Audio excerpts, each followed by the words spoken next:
Hello and welcome. My name is Jeff, and I've written this story for all the children in the world, whether you are 1 year old or 100. Hope you enjoy it, so sit back, maybe close your eyes, and allow me to tell you my story. Once upon a time in a land of make-believe there was a fish. He was dark in colour, had a tail and a fin like all the other small fish around him. He noticed that his peers were not fish, but in fact were frogs. To start with, he accepted this.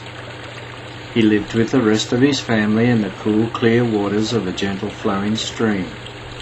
Father Fish had told him that this was the only stream, and that it had limitations and boundaries.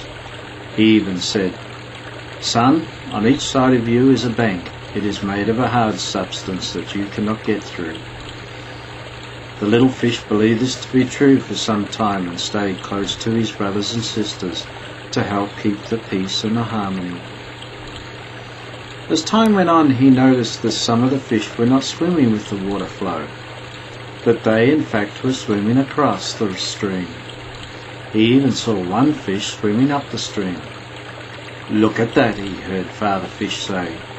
"All that effort, all that struggle. Everyone knows he will be defeated. Everyone knows you can't fight the flow of the river." This started the little fish thinking. So he asked his father, "What if I do swim across the river? What if I do swim up the stream? What if I do try and climb the hard banks of the side?" His father, not knowing the answer and not wanting to look weak, replied, "How dare you even think about questioning what is going on?"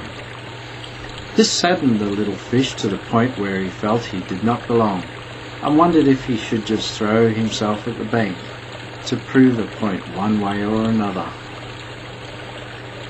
This left the little fish somewhat confused. He didn't understand why he felt different, why his friends left him, and whether it was worth all that effort. "I'll just go with the flow," he thought to himself.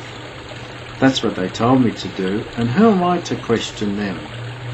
I am sure this will get Dad's approval." As time went by, his legs grew stronger, his tail dropped off, and his eyes got bigger, and he started to breathe air. For the first time in his life, he looked above the water and saw a different world, one of sunshine, open fields and mountains to climb. He felt sorry for his father and wanted to share with him what he had seen. By this time, he and his father had drifted apart so much it was as if they were both talking two different languages. Swimming downstream, he noticed what he thought was a fish, looking exactly like him. Then another, and another. He started to realize that he was not different, that he had changed and other fish had changed too. He also noticed that he was starting to look like his father. "Come," said one of them, "come and have a look at the banks of the river and the land far beyond." "No, I can't do that," he told his new friend. "Look what has happened to me already, just because I dare to be different." "But you're not different to me. You have just gone through a metamorphosis like the rest of us. You're not a fish anymore, you are a frog, just like your father. You no longer have limitations of the stream. You have the best of both worlds. You can swim in the water and walk on the land. You can go to places that the fish never knew existed." He thought about this and wondered why his father had never told him about the world outside of the stream. Maybe he was jealous of what his son had become. The frog was very excited about his newfound abilities and headed up the river bank to see the new lands ahead. When he reached the top of the bank, he looked back into the water, only to see the fish had reached the dam and were swimming around and round in circles, thinking they were still going with the flow. Heading off across the land, he found new adventures, new sights and exciting things to do. Just for safety, he always kept the river in view. Sometimes it was on the horizon, but always he knew how to get back to the safety of the water. As the frog grew older, he became a little bit more adventurous, moving further and further afield. until one day he came across a clear, still lake. Looking into the lake, he could see his own reflections. Jumping back, he said, "That's not me." "Who is it then?" said a voice. The frog turned to find no one there. Looking back at his reflection in the lake once again, he said, "That's not me." And once again a voice said, "Then who do you think it is?" "That's not me. I don't look like that." "Yes, you do," said the voice. "You see, you listened to your father and all those around you. You even attracted other frogs that looked and thought just like you. And now you have become what you think everyone wants you to be." "Inside I'm not like them," said the frog. "No," said the voice, "and inside them they are not like you, only they don't know it yet." "Okay," said the voice, "I will explain.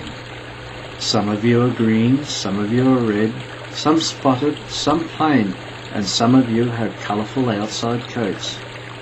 What you don't realise is that inside, down at the soul level, you are different, and you have the ability to be whatever you want to be."